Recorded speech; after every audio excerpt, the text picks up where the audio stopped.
dan teman-teman di manajemen minta supaya nggak bosan, kita mulai bahas karena dulu di awal-awal waktu AFC lagi kita kembangkan, memang kita mulai bahas spesifik ya ginjal, ada gangguan jantung, diabetes. Nah, malah yang hari ini Pak Niko minta kita bawa ginjal ya.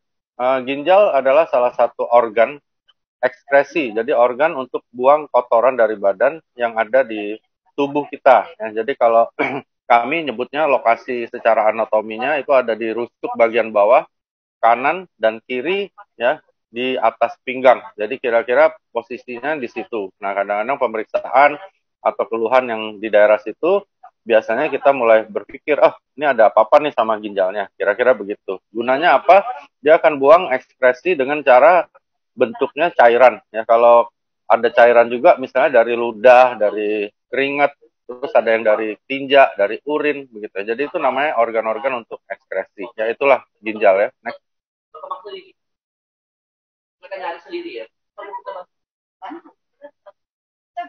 Oke, di data ini ditunjukkan ya bahwa penyakit ginjal kronis merupakan penyebab kematian ke-27 di dunia tahun 1990. Bahkan tahun 2010 naik jadi 18, dan bahkan dari beberapa teman di Kemenkes maupun di Setnek sekarang menatakan bahwa ginjal ini sudah masuk ke urutan 5 atau 4 besar ya. Jadi di Indonesia ya, kalau di negara lain aku nggak tahu. Jadi itu bahaya sekali. Karena apa? Karena kalau namanya gangguan yang disebut gagal ginjal, baik akut maupun kronis, itu dia nggak bisa sembuh ya teman-teman ya. Diapain juga nggak bisa sembuh. Jadi seumur hidup dia harus cuci darah. Makanya kita harus tahu dulu deteksi dini juga gimana ngerawatnya gitu ya. Next.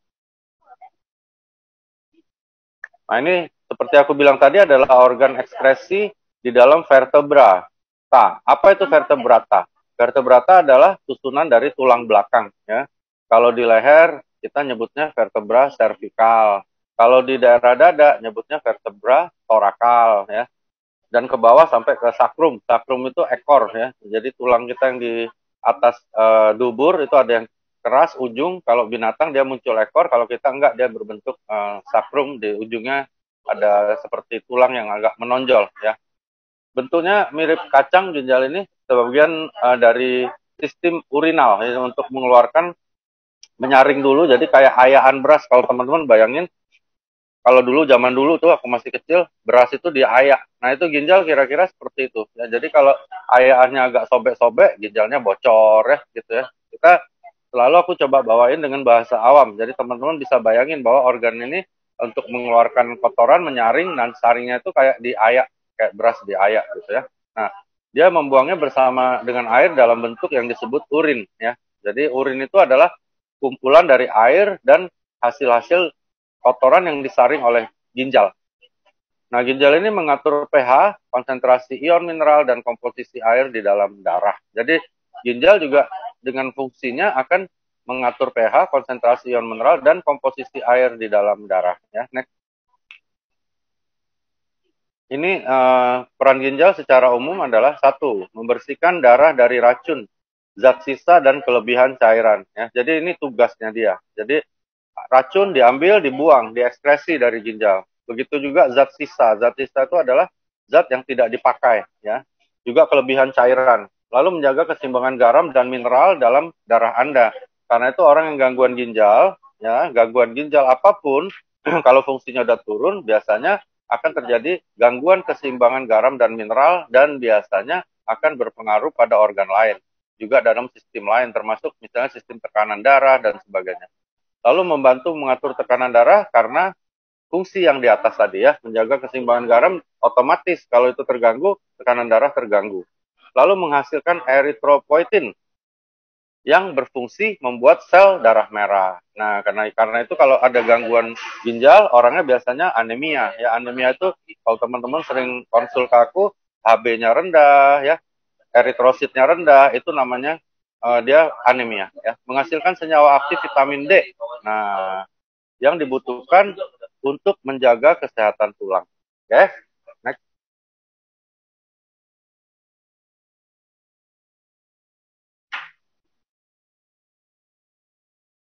Ginjal rusak. Nah, ginjal rusak.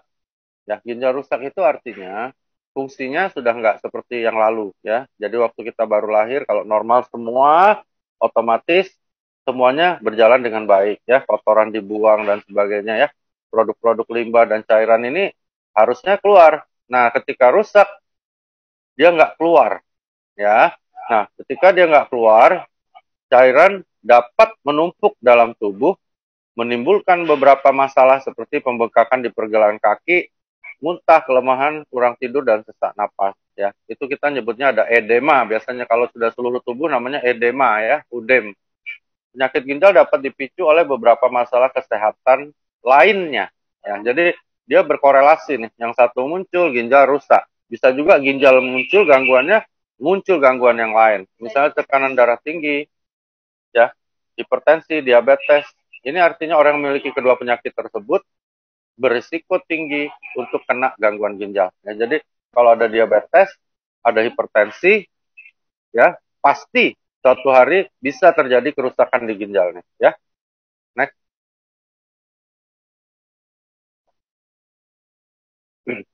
Kenapa nggak boleh disepelekan? Teman-teman tahu, ya dengan teman-teman lihat tadi apa aja fungsinya, teman-teman tentunya tahu bahwa hati-hati, ya. Dan konyolnya lagi teman-teman ya, konyolnya lagi adalah gagal ginjal, ya gagal ginjal biasanya tidak ada gejala sama sekali sampai gagal ginjalnya itu mulai berat. Ya, makanya kadang-kadang ada orang yang sehat-sehat tiba-tiba, waduh, badannya bengkak dan akhirnya harus cuci darah.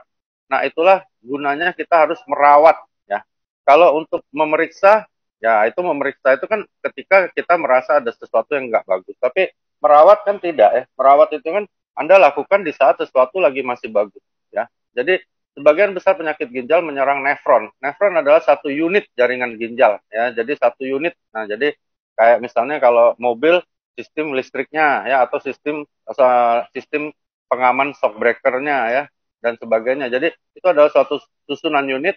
Kerusakan ini dapat menyebabkan ginjal tidak mampu mengeluarkan limbah, ya. Dan akhirnya racun yang harusnya dibuang terkumpul di dalam badan kita, balik lagi ke darah, beredar dalam darah.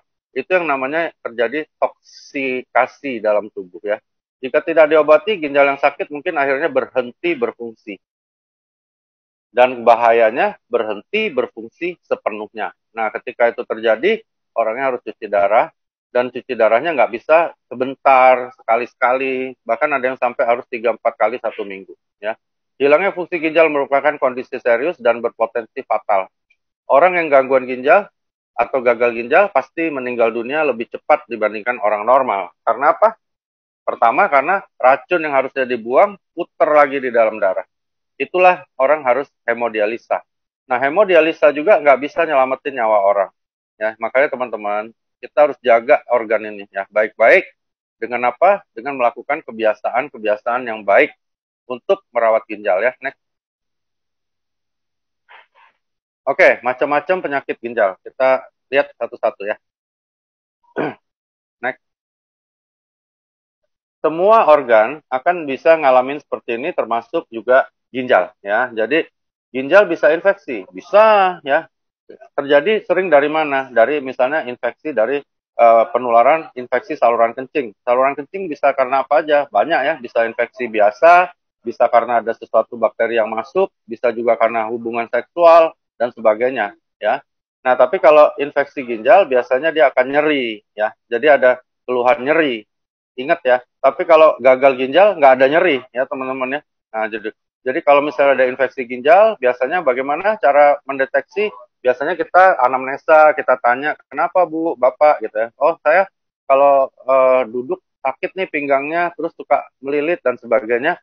Kita biasanya cek, misalnya nih, kalau mau langsung ke arah ginjal, kita USG bisa, di MRI bisa ya. Terus kadang-kadang dulu zaman aku masih kuliah ada dilakukan pemeriksaan foto poles abdomen, itu bisa kelihatan ada batu kah, ada apa. Dan dari luar kita periksa misalnya adalah urin ya. Jadi diperiksa urin lengkap. Nah, di situ teman-teman kalau pernah periksa urin kan lihat tuh ada leukosit, ada eritrosit, ada sel epitel. Nah, itu harus normal ya. Ketika ada leukosit itu tandanya apa? Nah, leukosit kan adalah suatu pertahanan tubuh yang dikirim oleh pusat untuk membunuh bakteri. Jadi kalau ada leukosit biasanya kita curiga ada infeksi bakteri ya gitu. Jadi kalau ada darah berapa banyak darahnya. Kalau darahnya banyak banget, ada gross hematuri namanya, kemungkinan besar ada infeksi glomerulonefritis akut, misalnya seperti itu ya. Jadi itu cara mendeteksinya untuk infeksi ya. Dan diobati gimana? Biasanya dari urin kita bisa cek namanya kultur urin. Nah, di situ kita bisa lihat nih bakteri apa yang lagi infeksi, terus nanti dicari nih antibiotika apa yang paling bisa membunuh dia ya. Itu namanya deteksi dan cara mengobati infeksi ginjal ya. Next.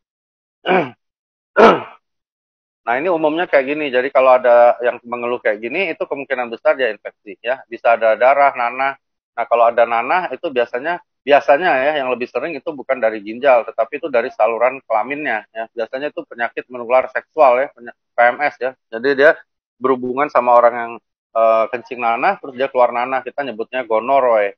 Nah, cuman kalau nggak diobatin, infeksi ini akan ascendant, naik ke atas, dan akhirnya akan menginfeksi ginjal gitu ya. Bau urin nggak bagus, jelas ya, karena bau urin bercampur, yang urin tadinya hanya komposisi urin, ini bercampur dengan semua bakteri yang ada di sana dan semua sel-sel yang mati karena infeksi. Rasa sakit dan tidak nyaman di sekitar perut, demam, menggigil, mual, muntah bisa terjadi, lalu merasa kelelahan dan kadang-kadang diare karena infeksi itu menyebar ke usus ya. Next.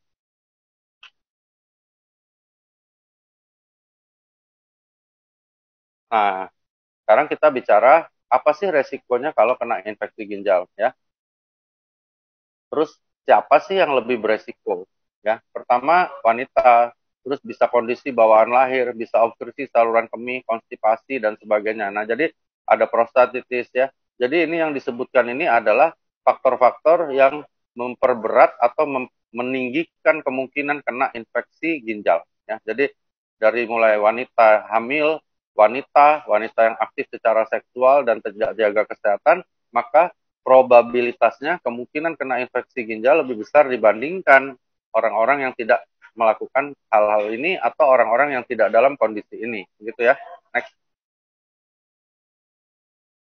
Oke, tadi infeksi ya teman-teman ya. Lalu gangguan yang kedua yang sering terjadi adalah batu ya. Batu di ginjal adalah endapan keras yang terbentuk dari zat yang ada di air kencing ya. Apa nama prosesnya disebut nefrolitiasis ya. Jadi nefro itu adalah ginjal, litiasis adalah batu ya. Penyakit batu ginjal atau kencing ini biasanya berukuran sangat kecil atau kadang-kadang dia tambah lama bisa tambah gede dan sebagainya ya. Nah, batu ginjal ini harus diobati ya, harus diobati. Kalau dia masih kecil ada beberapa kasus dia bisa hancur pakai obat ya. Bahkan ada beberapa pengalaman di AFC, dia minum produk kita SOP ditambah obat-obat dari dokter, batunya bisa keluar. Bisa nggak? Bisa, karena batunya masih kecil dan hancur. Tapi kalau sudah terlalu besar, maka dia terpaksa harus dioperasi ya. Jadi sebagian besar kasus batu ginjal biasanya dia harus operasi ya. Next. Nah, beda dengan infeksi, batu ginjal dia biasanya lain ya. Jadi keluhannya beda-beda. Makanya ada gangguan ini teman-teman bisa membedakan ya. Kadang-kadang malah ada yang tidak ada gejala, kayak ada salah satu temanku dokter juga, nggak ada gejala sama sekali, tiba-tiba ginjalnya sudah rusak ya. Jadi batu ginjal bisa unsymptomatic. Jadi benar-benar tidak ada simptom, nggak ada gejala, nggak ada keluhan, tiba-tiba ginjalnya mati aja ya. Nah, inilah yang Angga bilang tadi, gunanya kita harus melakukan deteksi dini ya gitu. Jadi biasanya nih kalau kami baru kuliah dulu pakai foto polos abdomen aja, kalau batunya bisa terlihat di foto polos abdomen akan terlihat. Kalau enggak kita lebih rinci pakai scan, lebih rinci lagi sekarang ada MRI ya. Nah, jadi kadang-kadang batu ini kalau dia pada posisi tertentu ya, kalau kita bayangkan ginjal ini kan kita selalu jalan berdiri. Nah, dia naik turun nih, lari-lari nih batu. Kalau dia nyumbat titik tertentu, maka orangnya kadang-kadang nggak bisa kencing. Walaupun batunya masih kecil, tapi kalau dia nyumbat di daerah tertentu, maka orangnya tiba-tiba nggak bisa kencing. Ya. Nah, keluhan yang lain, sakit pinggang, bisa diletaknya di paha, selangkangan, dan kemaluan. Kenapa? Karena kadang-kadang batunya turunlah ke kandung kemih, gitu ya. Kadang-kadang turun lagi, dia cari lubang yang paling kecil, dia nyumbat di sana. Kenapa bisa berdarah? Karena batu ini menggesek dinding-dinding mukosa. Jadi waktu dia gesek ada luka, berdarah, darahnya turun ke urin. Mual dan muntah terjadi ketika sudah ada gagal ginjal. Next. Ini adalah resiko. Nah, teman-teman baca tuh nomor 1. Aku sering sampaikan ya, bahwa tumpukan kalsium bisa jadi batu ginjal. Jadi kalsium dibutuhkan oleh tubuh untuk merawat tulang ya. Tapi bisa berbahaya kalau berlebihan. Jadi jangan berlebih-lebihan. Bisa berbahaya untuk ginjal, bisa berbahaya untuk jantung ya. Jadi penyumbatan atau aterosklerosis di jantung bisa muncul juga gara-gara kebanyakan kalsium. Lalu infeksi ginjal bisa nyebabin batuk, bisa ya, tapi secara tidak langsung. Atau genetik, orangnya memang gampang sekali tertumpuk kalsium ya, vitamin C juga ya teman-teman. Minum vitamin C nggak boleh terlalu banyak juga kalau nggak terlalu perlu. Itu bisa tertumpuk jadi batuk ya. Terus riwayat kesehatannya jelek, misalnya dia memang ada kelainan genetik di ginjalnya ya. Terus juga banyak sekali dia nggak pernah bisa merawat ginjalnya dengan baik ya dan sebagainya ya. Dehidrasi jelas ya, karena seperti aku bilang kan tadi kayak ayaan beras. Nah, kalau airnya kurang, dia jadi keruh ya, jadi gampang terbentuk batu. Diet tertentu bisa juga ya, misalnya terlalu banyak minum makan sesuatu yang mengandung kalsium, secara nggak sadar akan menjadi faktor resiko. Gemuk, terus masalah pencernaan dan kondisi medis lainnya. Next. Gagal ginjal kronis apa? Gagal ginjal kronis ya teman-teman, kronis artinya dia berlangsung bertahun-tahun ya. Kalau akut itu dia terjadi belum sampai setahun, biasanya seperti itu aja gampangnya bahasa awamnya ya. Kronis artinya dia sudah bertahun-tahun alamin itu ya. Jadi ini penurunan fungsi ginjal di bawah batas normal ya. Gagal ginjal kronis itu memang gagal ginjal itu selalu terjadi kronis ya, karena gagal ginjal nggak bisa sembuh. Nah, gagal ginjal kronis kenapa menjadi perhatian? Karena orangnya harus diobati seumur hidup dengan hemodialisa. Kasihan sekali ya. Ada beberapa teman, bahkan tadi pagi aja ada 3, ada 4 yang sudah WA aku. Ada yang mamanya, ada yang temennya, ada yang dia sendiri ya gagal ginjal. Jadi gagal ginjal tidak bisa sembuh. Ya. Apa itu gagal ginjal? Artinya ginjal Anda tidak dapat menyaring kotoran, tidak mampu mengontrol jumlah air dalam tubuh, juga kadar garam dan sebagainya, airnya tumpah ke darah lagi, terutama yang namanya ureum. Makanya akan terjadi uremia. Nah, uremia ini yang sangat berbahaya. Ya, bahaya banget sehingga orangnya bisa mati. Karena itulah harus dicuci darahnya, ya, dibuang, diganti baru. Ya, jadi dibuang dulu ureumnya, dimasukin lagi ke dalam. Aku harap ini nggak terjadi, ya, nggak terjadi dengan siapapun yang ada di acara ini, karena repot ya. Gagal ginjal itu nggak bisa sembuh ya teman-teman.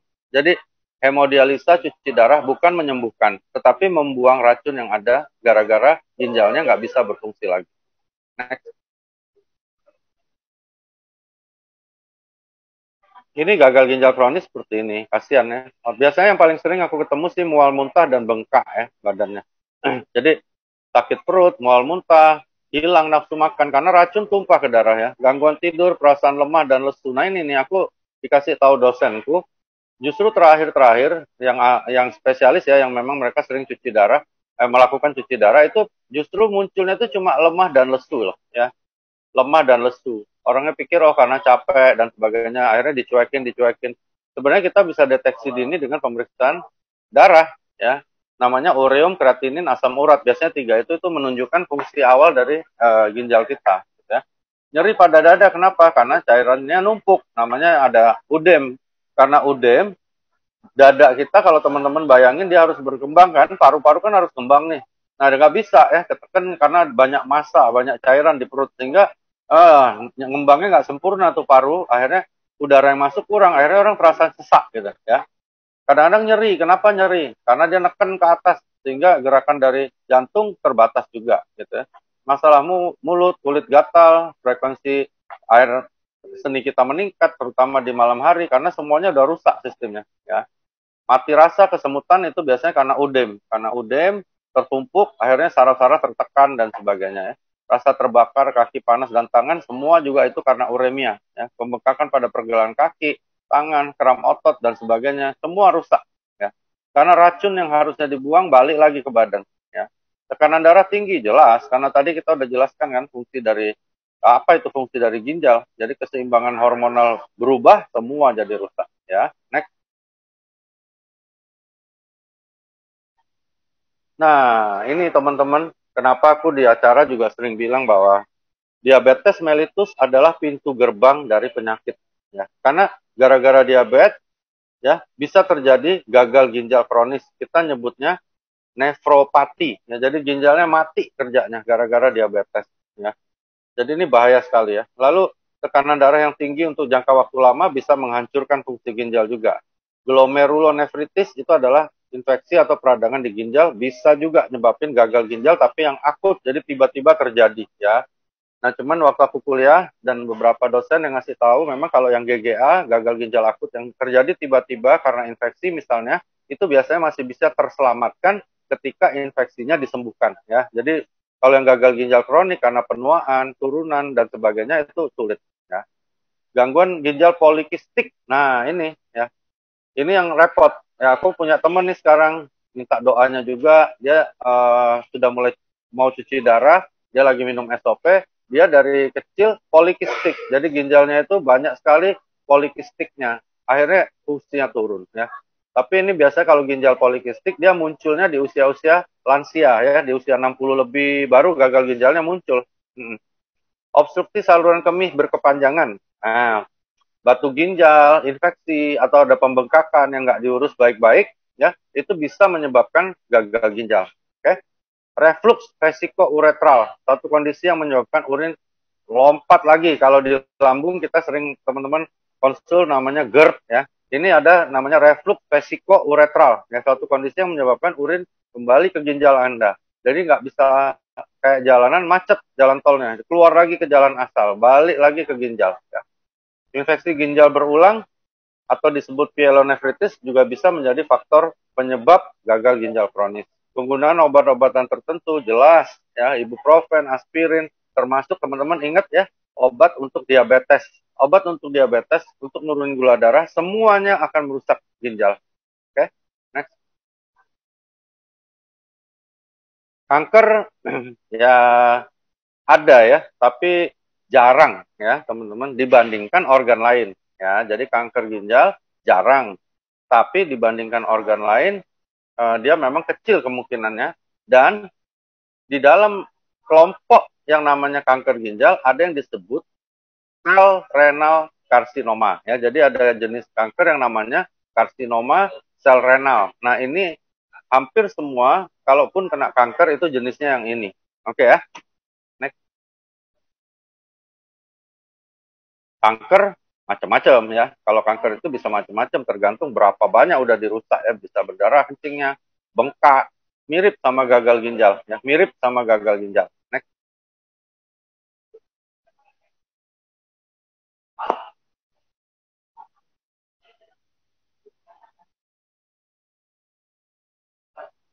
Para dokter umumnya tidak dapat menjelaskan kenapa seseorang menderita penyakit kanker ginjal, sedangkan orang lain tidak terkena penyakit tersebut. Beberapa faktor mungkin jadi penyebab kanker ginjal adalah, jadi ini faktor-faktor yang menjadi pencetus ya, obesitas, tekanan darah tinggi, riwayat keluarga ya. Nah ini kalau kita lihat mirip ya dengan gagal ginjal kronik. Ya, jadi kalau kita punya faktor-faktor pendukung ini, kita seharusnya harus lebih jeli, lebih tekun ya dan lebih hati-hati merawat ginjal kita ya. Jadi kanker di ginjal ini belum bisa ditebak apa sih penyebabnya. Tetapi biasanya adalah hal-hal yang disebut di bawah ini ya. Next. Abses, apa itu abses?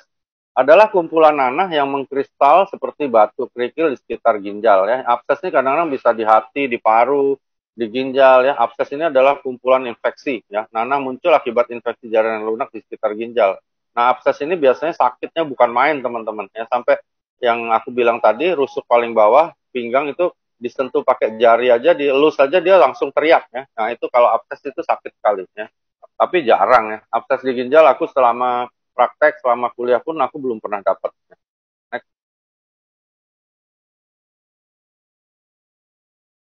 Teman-teman seperti kata Angga, tolong jangan kirim pertanyaan dulu ya, karena pertanyaannya muncul terus di layar, jadi PowerPoint-nya malah ketutup ya. Nanti setelah presentasi, teman-teman boleh tanya, nanti Angga akan bacain ya.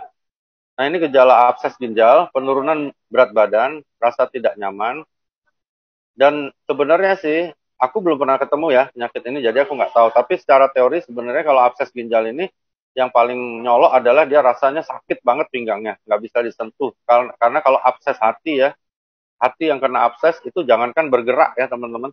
dia ngomong huruf A aja, huruf B aja, itu dia bisa teriak ya, saking sakitnya ya. Itu abses ya. Jadi abses biasanya kita lihatnya adalah dari keluhan dia sakitnya, nyerinya tuh berlebihan banget ya. Nah ini gejala yang lain, demam karena ada infeksi, berkeringat berlebih, sakit perut, nyeri waktu buang air kecil ya. Kenapa nyeri buang air kecil? Karena waktu dia buang air kecil otomatis seluruh sistem urinal termasuk ginjal berkontraksi ya. Jadi dia sakit ya. Nah, terus ada hipotensi, kadang-kadang malah bukan hipertensi, kulit pucat, dan takikardi. Apa itu takikardi? Takikardi itu artinya detak jantungnya naik dari normal ya, teman-teman. Nah, ini yang sering nyebabin abses ginjal adalah infeksi saluran kemih. Infeksi yang nggak diobatin dari saluran kencing, dia ascendens namanya, dia naik. Naik, akhirnya masuk ke ginjal, nggak diobati lagi, kumpul nanahnya jadi abses. Bakteremia itu artinya tumpahnya bakteri ke dalam darah. Infeksi mikoplasma itu biasanya adalah jamur. Terus batu, ya batu bisa nyebabin juga peradangan ginjal, penyalahgunaan obat suntik, ya juga kemih neurogenik. Jadi yang disebabkan oleh sistem saraf yang rusak, akhirnya berpengaruh pada ginjal dan akhirnya jadi abses. Next. Ginjal polikistik ini jarang ya. Satu di antara sekian puluh ribu, tapi ada temanku lagi alamin, kasihan banget. Jadi ginjal polikistik adalah suatu kelainan genetik, jadi nggak bisa hilang ya teman-teman. Yang menyebabkan banyaknya poli atau polikista itu artinya kistanya lebih dari satu yang tumbuh di ginjal. Ya, kista ginjal adalah kantung abnormal. Jadi kista itu sebenarnya kantung ya, termasuk yang teman-teman sering diskusi sama aku, kista dimanapun itu adalah kantong ya. Nah bisa isinya cairannya bisa darah, bisa air, bisa kadang-kadang air bercampur darah ya. Kista-kista ginjal ini dapat membuat besar dan mengubah struktur normal ginjal. Gimana caranya? Dia kan membesar tuh, neken. Nah, akhirnya sel-sel yang ketekan dia mati. Nah, gara-gara mati akhirnya fungsinya turun ya. Next. Ini ginjal polikistik. Jarang ya kasus ini. Jadi ini gejala-gejala yang sebenarnya menurut aku tidak khas ya, tidak khas. Tapi kalau muncul biasanya ini gejala mirip sama gagal ginjal. Next. Cuman biasanya kalau ginjal polikistik dia nggak bengkak aja, nggak udem ya. Nah ini ada yang disebut ADPKD ini penyakit ginjal polikistik autosom dominan ya. Yang satunya penyakit ginjal polikistik autosom resesif. Nah gitu ya. Dominan itu artinya gini. Jadi seseorang ini polikistik ya, dia punya faktor dominan, maka dia bisa menurunkan ya keturunan berikutnya. Tapi kalau yang penyakit ginjal polikistik autosom resesif ini biasanya kalau dia punya anak, maka nggak muncul asal pasangannya tidak punya juga yang autosom dominan gitu ya. Jadi kalau orang punya yang dominan, dia biasanya bisa menurunkan. Sedangkan kalau yang resesif ini dia sendiri yang menderita, tapi dia biasanya nggak menurunkan ke keturunan, garis keturunan berikutnya gitu ya. Next. Uremia sebenarnya adalah suatu keadaan ya, suatu penyakit keadaan akibat timbunan ureum ya atau urea di dalam darah sehingga menyebabkan keracunan dan kematian. Penyakit ini diakibatkan banyak gangguan ginjal, tapi biasanya ini menjadi suatu istilah kami untuk orang-orang yang kena gagal ginjal ya. Walaupun yang lain bisa, tapi biasanya uremia terjadi gara-gara gagal ginjal ya. Next.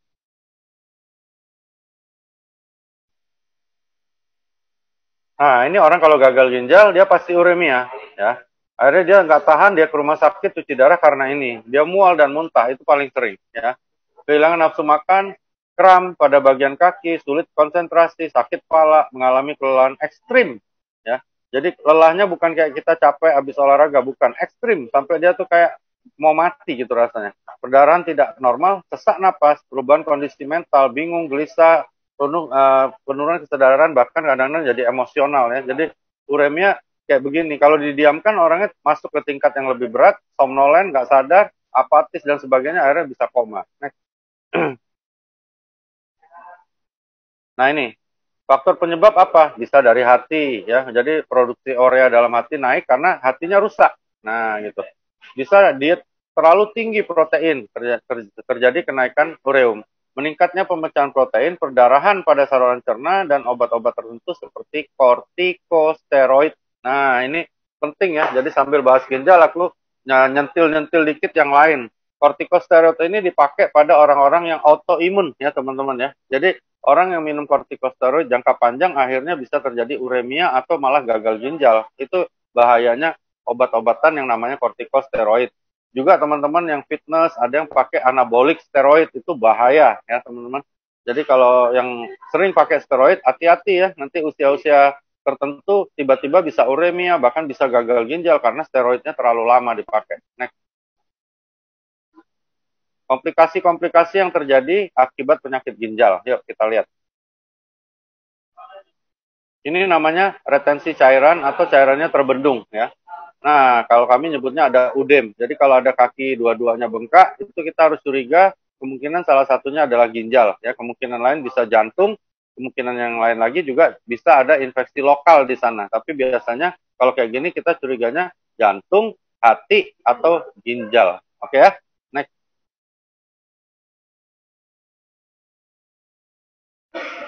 Kenaikan kadar kalium dalam darah. Nah, gara-gara ginjal rusak, tumpah kalium jadi naik, namanya hiperkalemia. Next. Bisa jadi penyakit jantung, bisa ya, bisa. Next. Next. Anemia jelas karena teman-teman ingat ya, tadi salah satunya dia memproduksi eritropoetin ya. Karena itu tidak terbentuk, otomatis kurang bahan baku untuk bentuk sel darah merah atau eritrosit, otomatis dia akan mengalami anemia. Next. Gairah seks berkurang atau impotensi. Wah, gawat ini ya. Apalagi kayak Angga, gawat nih Kak kalau ada kayak gini ya. Jadi gairah seks berkurang kenapa? Ya karena sistem hormonal rusak, racun ngumpul di situ. Yang darah yang seharusnya segar, bawa oksigen malah bawa racun ya. Otomatis semua sistem ereksi juga akan terganggu ya. Next. Kerusakan sistem saraf pusat jelas ya. Dengan adanya kenaikan segala macam zat toksin masuk ke saraf pusat, koslet ya. Ya kayak ada aliran listrik, ya ada apa saluran-saluran yang agak sobek tuh kabelnya kita siram air, koslet ya. Ya bayangannya kayak gitu ya. Next. Penurunan respon kekebalan tubuh pasti ya, karena yang namanya sistem itu saling berhubungan ya. Jadi kalau sudah sistem satu yang vital rusak, yang lain pasti ikut, termasuk penurunan respon kekebalan tubuh. Next. Perikarditis itu artinya adalah infeksi dari selaput jantung ya. Next. Komplikasi kehamilan bisa terjadi ya karena sistem hormonal, terus ureumnya masuk ke dalam darah ibunya, sistemnya jadi bisa intoksikasi dari ureum maupun juga anemianya berat sehingga hipoksia bayinya dan sebagainya. Banyak yang bisa terjadi. Next. Gangguan ginjal permanen pasti ya. Jadi kalau kita udah ada infeksi, ada apa nggak dirawat di ginjal, akhirnya ginjalnya rusak, ya udah cuci darah teman-teman ya. Next. Oke. Itu tentang ginjal dan ini produk kita. Ada beberapa teman kaget loh, itu kok menjulang ke atas boxnya. Nah, ini sejarah teman-teman ya. Dulu waktu kami baru mulai ya, terutama yang lebih senior dari aku jalanin AFC itu boxnya kayak gini. Ya ini box kenangan ya. Box yang sangat-sangat berkesan ya. Dulu kami box ini sampai sempat inden teman-teman 2-3 bulan ya. Benar-benar perjalanan-perjalanan yang tidak mudah. Nah, teman-teman sekarang nih udah mudah. Consignment ada di mana-mana, barang di perusahaan juga ready, di kantor Surabaya ada, di Jakarta ada, enak banget ya. Tinggal cerita, dapat produknya bawa pulang, posting, dapat bonus. Kalau kami dulu teman-teman, ada masa di mana pemesanan belum datang, sehingga kita harus inden 2-3 bulan ya. Berat banget perjuangan kita ya. Jadi teman-teman bersyukurlah perusahaan ini tambah lama tambah besar ya. Aku salah satu saksi di tengah jalan ya, karena di awal-awal itu ada Ibu Sianti Gunawan namanya 001 kita bersama Pak Niko, Pak Ernest dan jajaran manajemen ngembangin ini. Luar biasa. Luar biasa ya. Nah, itu ada Lavina tuh. Lavina tuh juga senior aku tuh, dia duluan masuk di AFC ya. Hebat tuh satu orang itu. Jadi kita di sini teman-teman sekarang ini aku justru lebih banyak ngajarin tim aku untuk menjawab serangan orang ya. Jadi banyak sekali yang menyerang termasuk menyerang SOP. Bahkan ada beberapa rekan dokter di tim kita juga di AFC malah menyerang aku gitu ya. Jadi aneh Ya, tapi biarin lah. Kadang-kadang ada beberapa orang yang nggak percaya gitu ya, bahwa ada produk yang namanya SOP 100 Plus punya paten fungsi. Dia nggak percaya. Ya, termasuk aku waktu ketemu Pak Niko, Pak Ernest pertama kali, waktu aku lihat, aku kaget ya. Kaget. Jadi, aku benar-benar kaget. Kok ada ya produk MLM kok bisa ada paten nih ya? Jangan-jangan Niko bohong nih ya. Aku juga mikir gitu ya.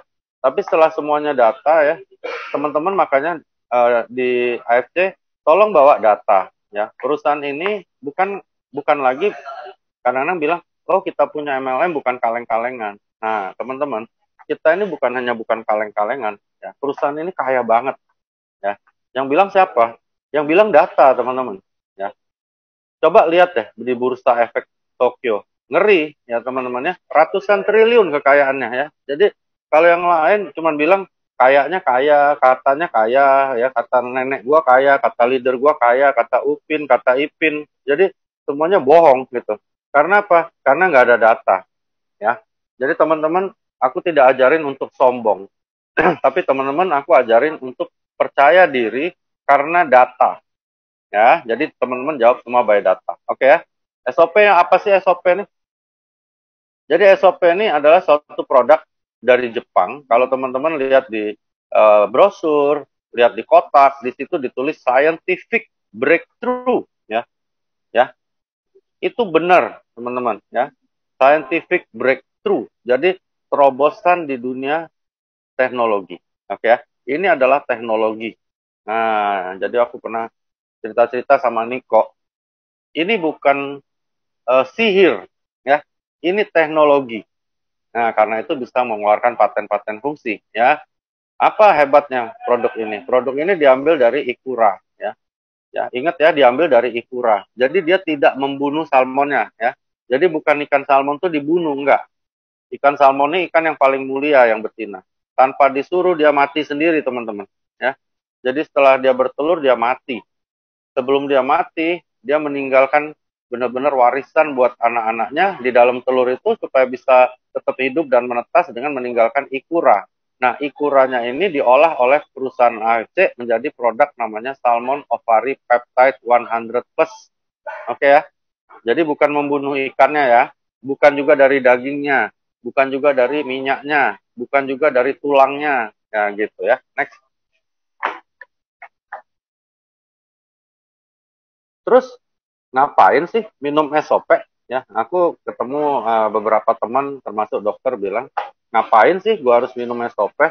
Ya kan, gua olahraga, minum banyak, ya beli-beli vitamin C lah, ya kadang-kadang celup TDR, kadang Enervon C, terus buat tidur cukup udah pasti sehat. Bener, bener itu, teman-teman ya, itu bener.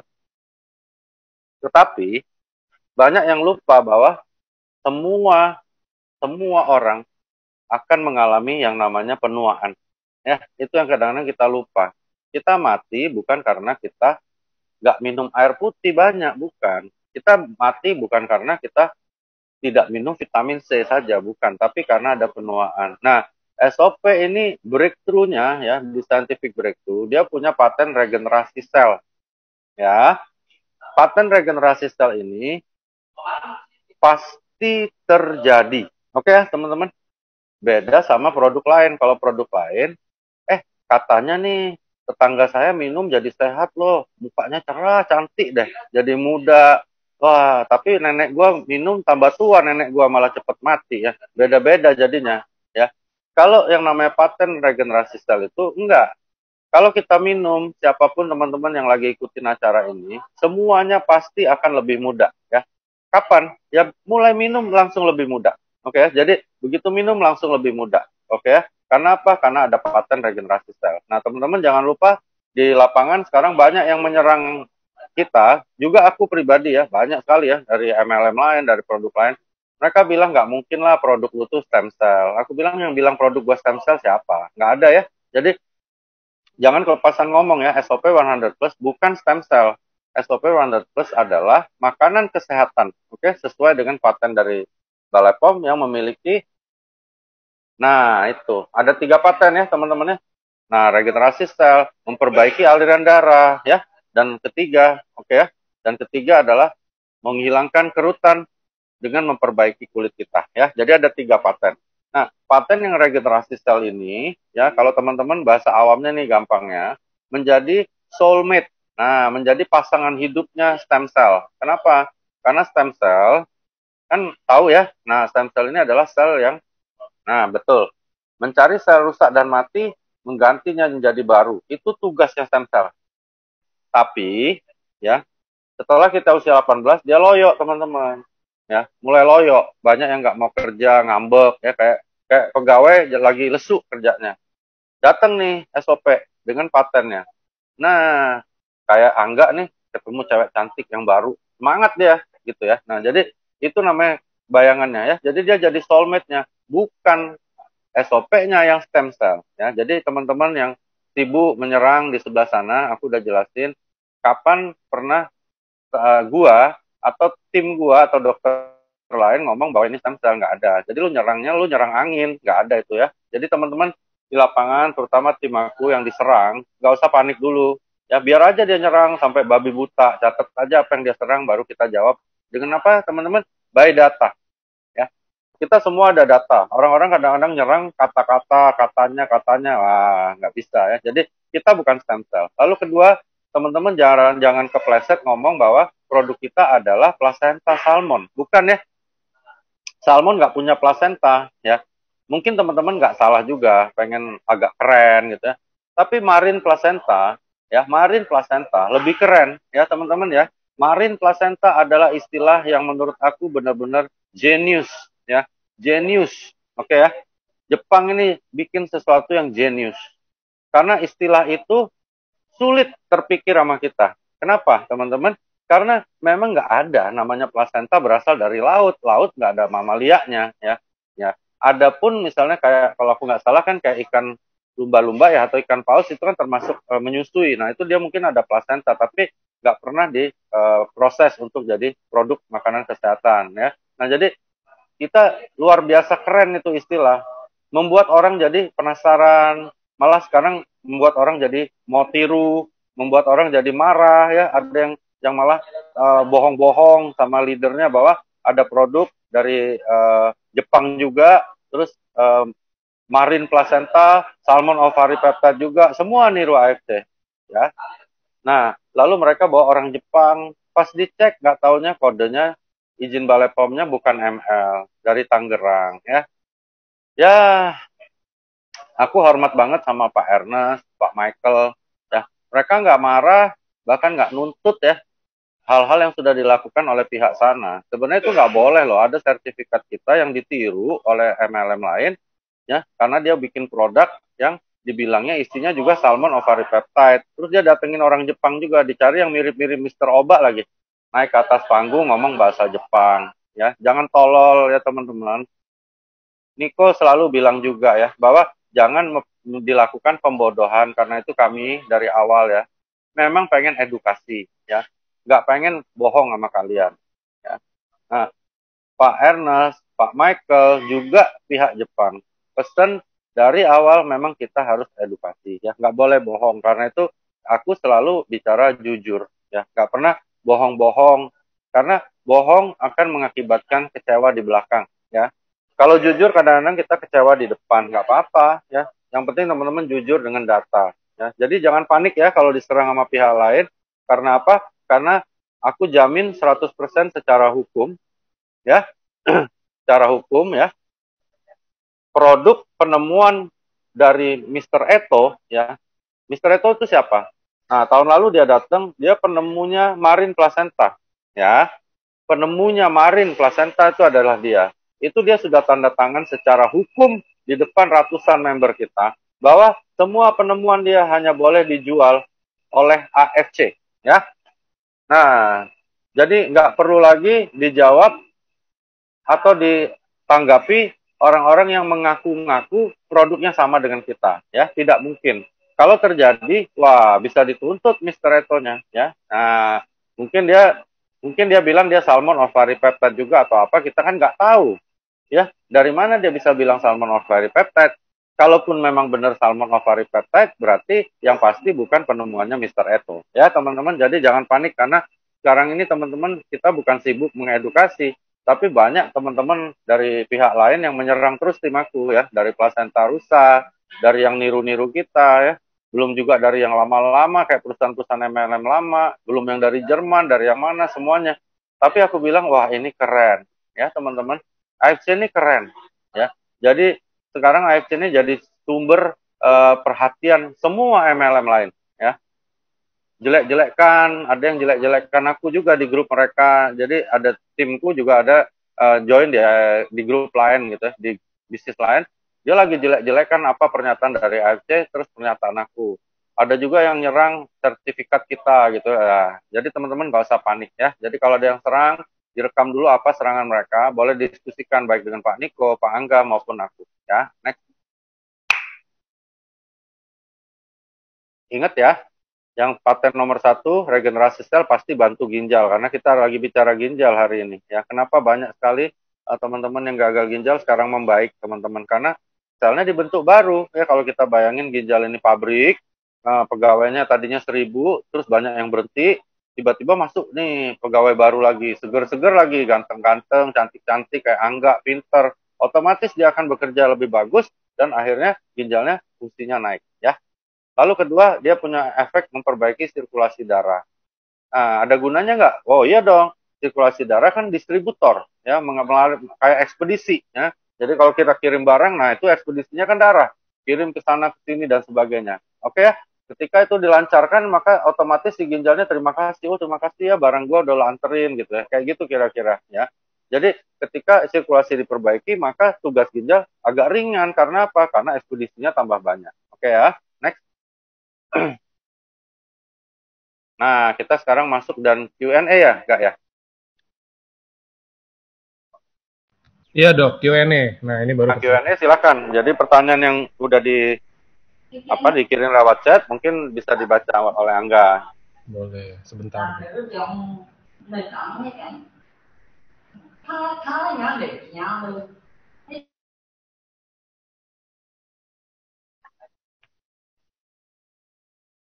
Nit, nggak ada power bank ya? Nit, nggak ada power bank ya, Nit? Nit, nggak ada power bank ya? Aduh, gawat banget. Aduh, bisa. Bisa. Oke, Enggak. mulai ya dok. Ya, Ada yang tanya dari tadi. tadi gue tegang nih, Kak. Baterai gue hampir habis, chargernya rusak. Untung bisa nih. Bisa, udah. Udah bisa. Oke, mantap. Ini ada yang tanya dok, orang yang habis cangkok ginjal, apakah boleh konsumsi SOP atau UTSU? Apakah bertolak belakang dengan imun tubuhnya? Oke. Cangkok ginjal itu tindakan untuk mengganti ginjal yang rusak dengan ginjal orang lain ya, teman-teman ya. Jadi pertanyaan tentang apakah boleh SOP dan UTSU diberikan. Oke. Gini, seperti aku tadi sempat sedikit kasih tip bahwa kita semua harus bicara by data ya. Aku berani bilang untuk siapapun aman, Angga ya, teman-teman lain. Kenapa? Bukan kata Angga, bukan kata Pak Ernest, bukan kata aku, tapi kata data. Kita punya data lengkap. Pertama, Balai POM sudah keluarin izin kita adalah makanan kesehatan. Jadi nggak mungkin ada bahaya apapun. Ya, apapun. Itu aku berani jamin. Kenapa? Karena izin Balai POM keluarnya nggak sembarangan. Lalu kedua, kita punya sertifikat-sertifikat yang menyatakan aman. Ya, mulai dari bebas kimia berbahaya, bebas insektisida, bebas hormon, bebas radiasi. Ya. Jarang ya, aku lihat ada produk yang bebas radiasi loh. Jarang ya. Bahaya-bahaya yang seperti itu kadang-kadang dibilang aman oleh leadernya. Nah, kita udah punya bebas antibiotik. Jadi teman-teman ketika ditanya, aman nggak? Aman. Boleh diberikan? Boleh. Siapa yang bilang? Data. Ya, teman-teman biasakan seperti itu. Dan aku ketemu beberapa orang yang edukatif, termasuk dokter-dokter, mereka juga begitu aku jawab, oh ya oke Luigi gitu. Dia nggak tanya lagi. Ya, teman-teman, next. Oke, next. Ada yang sambil tidur siang nggak? Waduh. Waduh, tadi ada yang chat saya katanya ada yang lagi mandi. Saya nggak. Waduh, ya itu saya nggak kelihatannya. Ada yang gagal ginjal dapat disembuhkan tadi udah dijelasin. Nah, kalau yang ini ada orang yang udah laser batu ginjal yang besar dan seminggu lalu ini lagi mau laser yang kecil-kecilnya dok. Apakah bisa bersih seutuhnya dengan minum SOP dan berapa banyak kalau bisa? Gak ada hubungan secara langsung ya, tapi SOP kan masuk nih, seperti tadi kita udah tahu ada patennya. Pertama, patennya regenerasi sel. Berarti ketika di laser ya, laser mau nggak mau akan merusak beberapa sel ginjal. Nah, itu diperbaiki. Jadi recovery-nya pasti lebih baik. Terus kalau dia emang berhasil laser yang pertama, laser kedua untuk ngancurin batu yang kecil-kecil, menurut aku itu tindakan sudah cukup baik dan akan berhasil. SOP akan bantu apa? Pertama, yaitu tadi regenerasi sel. Kedua, aliran darah kan lebih cepat tuh. Kalau aliran darah lebih cepat, otomatis semua sisa-sisa operasi akan lebih cepat, akan dibuang dari tubuh kita. Jadi recovery akan lebih cepat. Itu yang bisa dibantu, nggak? Oke. Nextnya, apakah kalau terlalu sering kencing dok, beser, gejala gagal ginjal, dan apakah bisa dibantu? Salah satunya salah satu symptoms atau gejala adalah bisa sering kencing, gitu ya teman-teman. Tapi bukan berarti orang yang sering kencing itu gagal ginjal, gitu ya. Jangan dibalik-balik. Jadi bisa nggak? Bisa. Nah, bagaimana deteksi dininya? Periksa aja ureum, kreatinin, sama asam urat di lab ya. Periksa darah ya. Oke, ini dok, saya penderita gagal ginjal kronis dengan kreatinin awal 3,0, udah minum SOP 2 kali 1 selama 3 bulan, tapi kemarin dicek kreatininnya jadi 3,9. Gimana tuh dok? Sama asam urat ya atau apa gitu? Ya, oke. Jadi gini, nah ini penting, pertanyaan gini sering datang. Nah, pertama teman-teman, dari tadi kita jelasin bahwa produk kita bukan obat untuk gagal ginjal ya. Jadi produk kita adalah makanan kesehatan di mana ada paten fungsinya regenerasi sel ya, terus melancarkan aliran darah yang sangat logis bisa membantu perbaikan dari sel-sel ginjalnya. Nah, tetapi pertanyaan aku juga berapa dosisnya gitu ya. Jadi kalau dosisnya cuma 1, 2, 3, 4 sehari menurut aku itu sangat kurang ya. Karena apa? Karena 4 sehari adalah dosis yang sangat baik, optimal untuk orang-orang normal. Nah, apalagi kalau kita nih, ya kalau kita misalnya udah kena gangguan, berarti dosis itu harus di atas itu. Itu satu. Jadi kita bukan obat.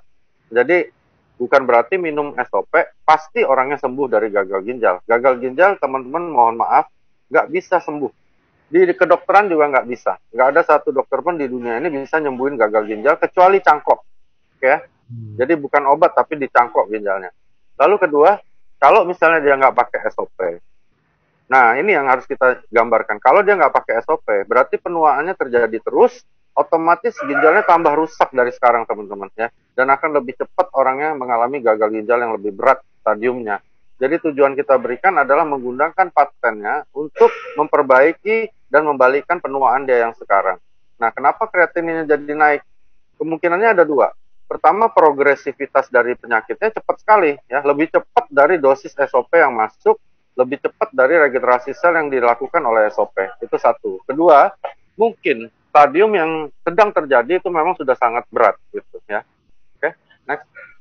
Oke, nextnya, ini saya nggak tahu ini hubungan sama gagal ginjal apa enggak. Cuman dia nanya, kaki saya suka bengkak, tapi biasanya gara-gara terlalu lama jalan, normal, atau berdiri. Terus saya konsumsi Eutirox 1 kali sehari, apakah bisa membantu SOP atau gimana gitu deh?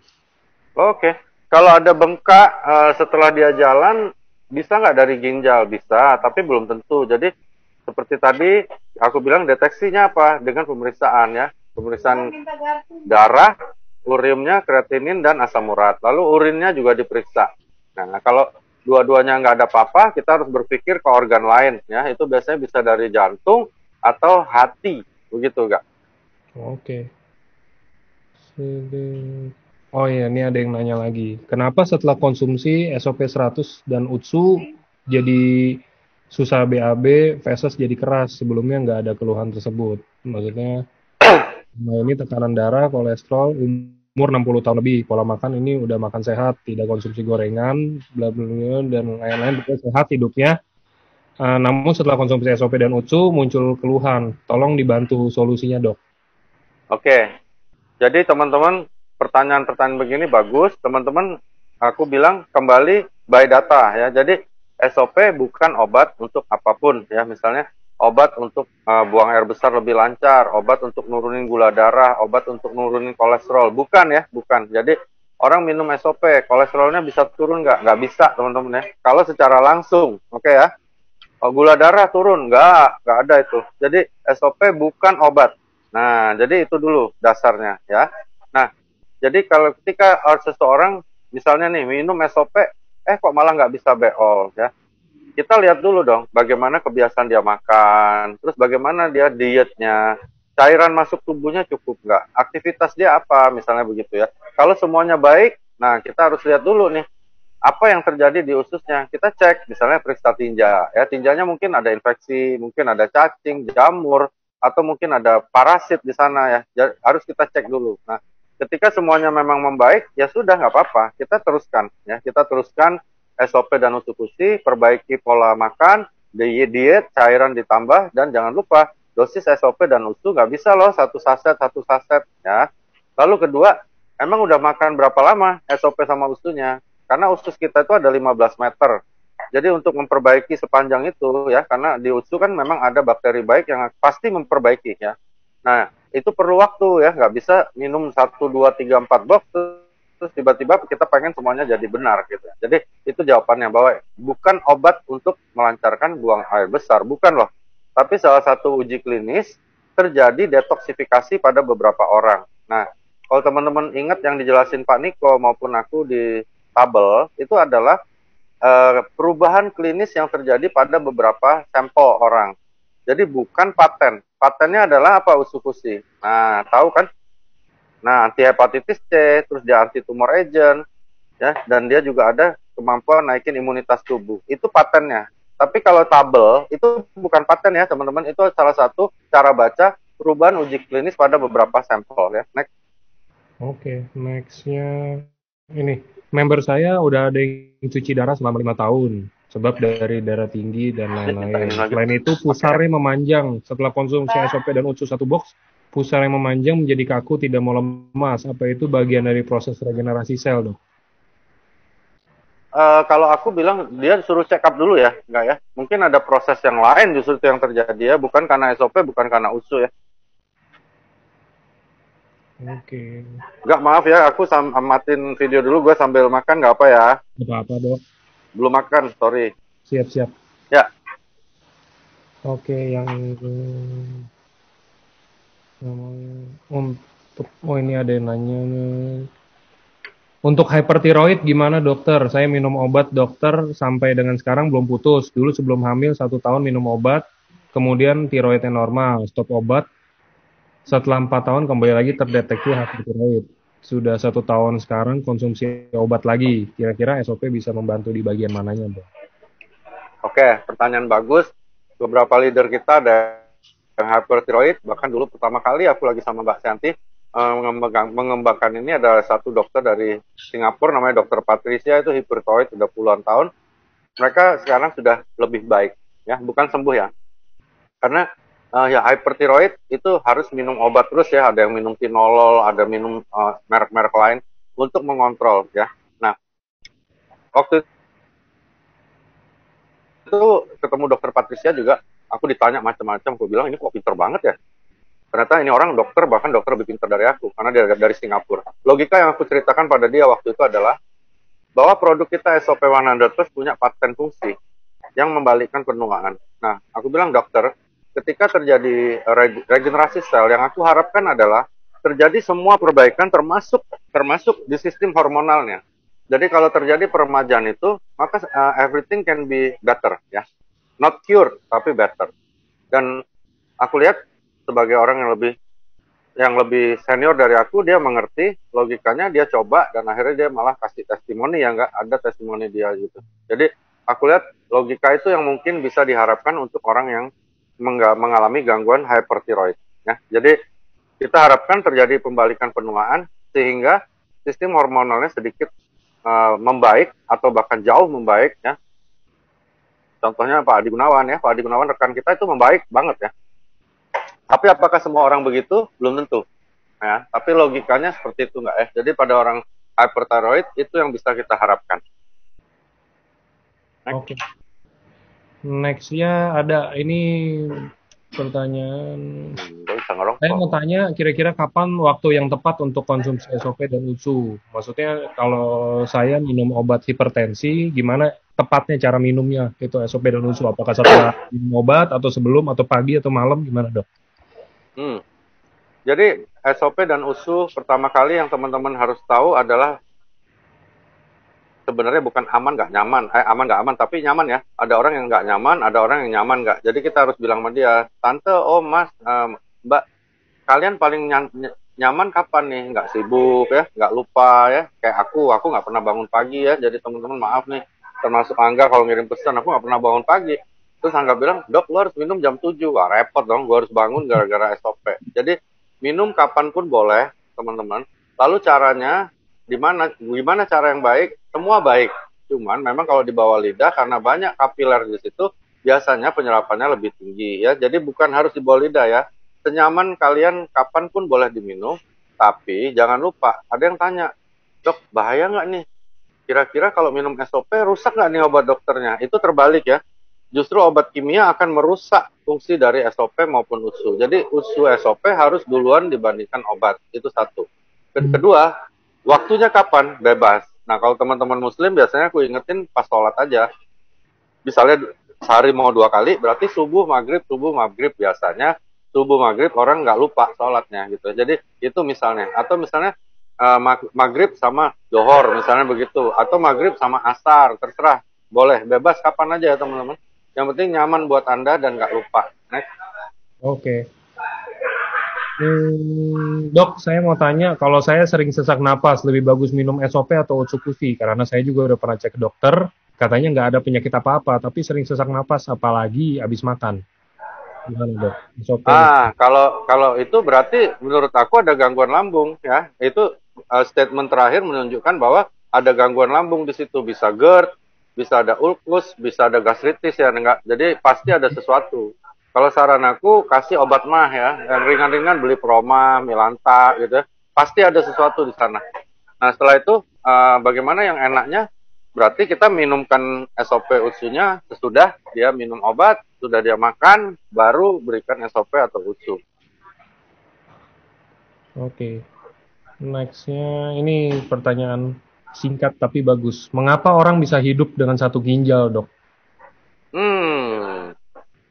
Keren nih. Mungkin dokter nih yang nanya. Oke. Kenapa orang bisa hidup dengan satu ginjal? Karena di dalam tubuh kita ada sistem namanya homeostasis. Jadi ada sistem yang menjaga keseimbangan tubuh kita. Ya. Asal organ yang diperlukan itu mempunyai kapasitas untuk mengatasi itu. Nah untuk ginjal, dia masih bisa nggak? Dia masih bisa. Paru, aku pernah dengar sekarang lagi diteliti, ternyata satu orang dengan hidup dengan satu paru masih bisa, tapi udah berat. Ya, maksudnya biasanya dia mati lebih cepat. Nah, orang yang hidup dengan satu ginjal juga matinya pasti lebih cepat dibandingkan dia dengan 2 ginjal. Ya, tapi masih bisa bertahan hidup. Bisa. Berapa tahun? Biasanya 10-20 tahun. Jadi ada limit loh nggak? Kalau ginjal udah hilang satu, itu umurnya pasti berkurang. Oke. Nextnya, kalau udah cangkok ginjal, apakah SOP bisa bantu regenerasi untuk di ginjal barunya, dok? Menurut aku nggak bisa. Menurut aku nggak bisa ya. Tapi itu harus tanya. Aku harus bertanya pada pihak di AFC ya nggak ya? Karena penelitian dari Mr. Eto itu penting buat jawaban ini. Nah, berapa dalam dia meneliti tentang regenerasi sel tersebut? Apakah hanya berhubungan dengan DNA si host saja, si tuan rumahnya saja, atau bisa untuk tamunya? Ya, aku belum bisa jawab. Tapi menurut aku nggak bisa. Menurut aku loh. Nextnya, dok, kreatinin 1,1. Standarnya 0,6 sampai 1,1, apakah ginjalnya udah keganggu kalau kreatinin segitu, dok? Belum. Kalau menurut aku belum. Jadi saran aku periksa ulang, terus tapi itu warning loh, kayak lampu lalu lintas itu kuning namanya. Kalau menurut aku belum ya. Tapi lihat yang lain, ada gejala penyerta nggak? Misalnya bengkak, kencing berdarah. Jadi pemeriksaan dari deteksi itu masih borderline namanya, garis batas. Tapi yang lain ada nggak? Ya gitu ya. Nah, ada petunjuk yang lain nggak? Oke. Kok lu lesu nggak? Belum gajian nggak? Udah, dok. Oh, udah ya. Belum tidur siang kayak yang lain. Dapat brio gimana? Aduh. Semangat. Oh, hebat lu enggak. Ini ada yang nanya kena kanker rahim, udah diangkat dan udah kemo dok. Sekarang baru 3 hari konsumsi SOP-nya di pagi dan eksekusinya di malam. Tapi berasa pusing setelah konsumsi SOP. Gimana tuh dok? Oh, oke. Okay. Kalau aku balik ke edukasi dulu ya, bahwa apa sih gunanya kamu minum SOP dan USU untuk melawan dari kondisi cancer kamu ya. Itu aku akan ulangi dulu sama dia. Lalu pusing ya, pusing banyak sekali sebabnya bisa ya. Bisa dari mata, kepala dan sebagainya, atau mungkin dia pernah di kemo sehingga sistem badannya udah mulai turun. Banyak ya. Nah, jadi kita lebih banyak bertanya dulu ya enggak sama dia. Apa yang dilakukan terhadap dia? Lalu obat apa yang dia minum ya? Bisa dari efek samping obatnya gitu ya. Nah, kalau semuanya sudah mulai baik, kemungkinan sangat besar menurut aku justru dia ada penyempitan pembuluh darah di kepala, bisa. Ya. Sehingga begitu masuk produk kita yang namanya SOP, itu mulai lancar. Ya, jadi sakit itu kadang-kadang bisa menjadi suatu pertanda yang bukan buruk sebenarnya, tapi pertanda yang cukup baik, gitu ya. Nah, itu yang aku sarankan adalah kita mulai meneliti ya, meneliti lebih dalam ya. Ada apa nih dengan dia, dengan kita bertanya, enggak? Oke. Nextnya ini kalau misalkan saya lagi cuci darah, sebaiknya konsumsi SOP-nya itu sebelum atau sesudahnya dok? Lagi cuci darah, konsumsinya kapan? Kalau aku sarankan sih sebelum ya, sebelum, karena kira-kira SOP beredar di tubuh 8 jam. Berarti misalnya cuci darah jam 7 malam, misalnya. Berarti kita konsumsinya SOP-nya pagi gitu ya. Seperti itu ya. Supaya SOP-nya udah berkeliaran dulu untuk bantu tubuh kita. SOP-nya udah mulai turun, baru dia dicuci darah. Oke, nextnya ibu teman saya kena gagal ginjal dan udah minum SOP sekitar baru baru sampai setengah box lah. Lalu muncul bintik-bintik kecil di dekat perut dan di sariawan di mulut. Itu kenapa ya dok bisa kayak gitu? Bisa alergi nggak? Mungkin Hmm. alergi ya teman-teman. Aku alami juga, aku punya pasien di Palembang seperti ini. Dia gagal, kebetulan sama kasusnya. Dia gagal ginjal, sempat masuk ICU, minum, gatal badannya. Uh, aku kasih edukasi, terus pasien ini memilih untuk tetap minum SOP dan gatalnya dia minumin CTM gitu untuk ngatasin gatalnya. Dan sekarang dia udah sehat, maksudnya udah udah udah mulai jarang HD cuci darah, dan untungnya Tuhan juga kasih berkat, sekarang gatalnya sudah jauh lebih hilang. Jadi itu pilihan ya. Jadi di kedokteran ada indikasi, ada efek samping. Tapi gatal kan tidak berbahaya. Sedangkan dia gagal ginjal, dia perlu sekali indikasi dari paten kita. Nah, kita suruh dia pilih nggak? Ya. Oke, nextnya, oh ini ada yang lagi, dok mau tanya kalau SOP itu kan meregenerasi sel, apa akan memacu sel kanker atau tidak? Ini kayaknya udah. Ya, ini pertanyaan bagus sih. Berkali-kali dokter-dokter juga tanya sama aku. Jadi jawabannya gini ya teman-teman. Aku pernah kasih ilustrasi tentang provider XL dengan simpati. Jadi ketika masuk, maka produk kita yang namanya Salmonovarid Peptide ini punya paten regenerasi sel yang akan bekerja sama dengan stem cell milik kita. Ya, kenapa? Karena dia bisa kenali sel-sel normal untuk diregenerasi. Itu logika aku ya, dan beberapa kelompok dokter yang meyakini itu. Ada kelompok yang meyakini bahwa semua diaktifin ya. Nah, logikaku yang kedua adalah bahwa belum ada satupun sistem yang bisa mengenali DNA dari sel kanker ya, belum ada sampai hari ini ya, nggak tahu nanti ya. Nah, jadi kalau misalnya ada suatu produk yang bisa mengenali itu, maka dia bisa juga membantu pertumbuhan dari sel tersebut. Itu logikaku. Menurut aku, itu belum ditemukan. Kalau ditemukan, maka kita ketemu juga obat kankernya. Nah, ibarat kata, logikaku adalah misalnya nih, tubuh kita, karakter dari DNA-nya adalah Telkomsel. Ya, mohon maaf nih, bukan bilang Telkomsel lebih bagus, enggak, tapi Telkomsel. Nah, misalnya sel kanker, dia lain loh. Stem cell dia tuh lain, nggak kayak stem cell kita. Nah, stem cell dia misalnya nih, provider XL. Pertanyaan aku, apakah pulsa dari simpati, pulsa dari AS, bisa dipakai di nomor XL, nggak bisa gitu ya. Itu logikaku. Tapi ada kelompok yang memang kontroversi menganggap bahwa ini bisa numbuhin sel kanker. Nah, jadi kalau aku di sebelah sini posisiku dengan logika tadi, argumentasiku di sana, gitu nggak? Oke, nextnya ada nih. Halo dok, mama saya umur 70 tahun, ada diabetes dan kista di ginjal, sesuai topik yang tadi dokter bahas. Berapakah SOP dan UTSU yang harus dikonsumsi, dan apakah tetap konsumsi obat yang biasanya dia makan? Thank you dok. Obat tetap harus dimakan sampai gula darah mama stabil. Ya, dua-duanya boleh diminum. SOP terutama untuk ginjalnya, untuk diabetesnya, ya. Kalau ginjalnya nggak bisa, polikistik tuh nggak bisa, pakai SOP juga nggak bisa, UTSU nggak bisa. Cuman kita bisa jaga kan sel ginjalnya jangan sampai banyak rusak dengan regenerasi sel ya, supaya polikistiknya mama tidak berakibat menjadi gagal ginjal yang berat pada mama. Ya, itu yang bisa dilakukan. UTSU kenapa harus diberikan? Ini lagi musim COVID. Orang-orang dengan gangguan seperti itu lebih gampang dan bahaya kalau kena COVID. Gitu nggak? Oke. Ini yang ada, saya wanita umur 35 tahun, habis menjalani tindakan LIPS karena CIN 2. Minum SOP, minum 2 SOP dan 2 UTSU setiap hari, tapi fleknya nggak berhenti. Dokter bilang harusnya 3 minggu itu biasanya udah kelar. Sekarang udah 1 bulan, di stop SOP dan UTSU, fleknya berhenti. Coba minum SOP dan UTSU lagi, fleknya ada lagi, keluar lagi.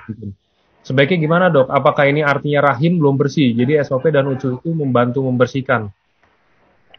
Kalau aku semua harus by data juga, jadi lebih baik gini, waktu ada flek itu, kita balik lagi ke dokter itu dan tanyakan nggak, itu caranya. Ya, jadi ke dokter yang merawat itu tanya, dok ini kenapa ya gitu ya, maksudnya apakah memang ada sisa atau enggak, karena aku nggak bisa jawab karena nggak ada data yang terlihat di situ. Jadi pas justru keluar flek itu tanya gitu ya, kalau dokternya bilang wah ini mungkin ada sesuatu yang nggak benar, ya diperbaiki gitu ya. Oke. Dok, kalau kista kecil itu bisa gede nggak? Bisa berkembang nggak ya dok? Bisa, bisa. Maksudnya apa tuh ya? Maksudnya apakah karena SOP bisa berkembang? Pertanyaannya apa dulu? Kalau pertanyaan kista bisa membesar, bisa. Kista itu bisa membesar, tapi juga bisa menetap. Gitu. Tapi teman-teman perlu tahu ya, kista kalau dia tidak menekan organ tertentu ya, misalnya dia ada di perut nih, kista, misalnya kista di ususnya, dia kecil, dia nggak berkembang, juga tidak ada tanda keganasan atau infeksi, biasanya kita diamkan aja nggak. Kista itu tidak menyebabkan kematian. Kenapa kista diangkat? Karena dia ganggu. Misalnya di ovarium, dia tekan ovariumnya. Dia besar, dia neken ovariumnya mati, orangnya jadi mandul. Oke. Ini dok, ada pasien yang HB-nya rendah, tapi kreatininnya tinggi. Kira-kira minum SOP atau UTSU dok? Dan berapa banyak per harinya? Pertama, selain itu diperiksa yang lain. Jadi urium, kreatinin, urin rutinnya diperiksa. Terus HB rendah, eritrosit rendah nggak? Gimana lekonya? Ada infeksi nggak ya? Jadi diperiksa yang lengkap dulu. Cuman kalau untuk sementara ini dengan data yang seadanya seperti itu, aku milih kasih SOP. 4 kali deh sehari, 4 saset. Oke.